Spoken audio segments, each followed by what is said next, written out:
Ako nga pala si Carlo, tawag nila sa akin Daddy C, isang maliit na negosyante pero may malaking pangarap. Ngayong araw nga pala ay may nagkabungguang motor dito sa harap ng ating pwesto. Pero ganun pa man ay dagsa pa rin ang ating mga bagong customer at hindi nagpahuli para matikman at makabili at para hindi maubusan ng ating paninda.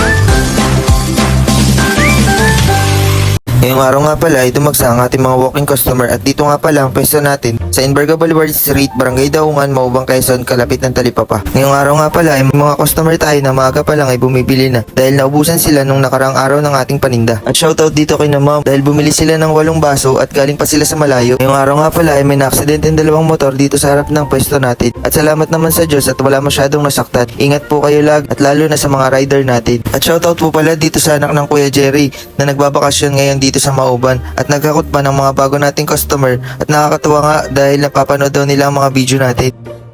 Sabi nga ng mga mentor natin, hindi porke matalino ka ay alam mo ng lahat. Maraming matatalino na entitled kasi akala nila mas lamang na sila sa iba. Pero ang totoo, mababa ang IQ ng mga yan kasi lack of awareness na sila sa mga ginagawa nila. Na hindi nila alam na nakakasakit na pala sila sa sobrang talino nila. Akala nila magiging successful na sila dahil matalino lang sila. Mayabang at overconfidence at ang iba naman ay ugali na talaga nila. Hindi na natin mababago yan. Pero ang hindi alam ng lahat, hindi lahat ng bagay alam ng matatalino. Masasabi mo lang na matalino ang isang tao kapag humble siya at marunong siyang rumispeto sa kapwa niya tao. Yan ang tunay na matalino.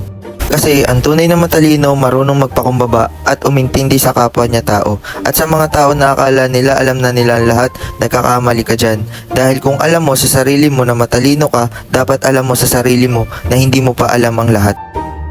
Shoutout po pala kina Benedict Sanchez, Ruben Obias, Yuri Peña, Valencia, Julian Llamas, kina Kiaran Splash, Cristel Orsolino, Jaylin Lasqueti, Ryan Viaje, Ihada Family, kay Janice Calusin, Benemerito Family, Sardea Family, Amarillo Family, at sa mga bago nating customer na paulit-ulit na bumibili, maraming salamat po. Mauban sa isa na namang successful day sa ating mumunting negosyo.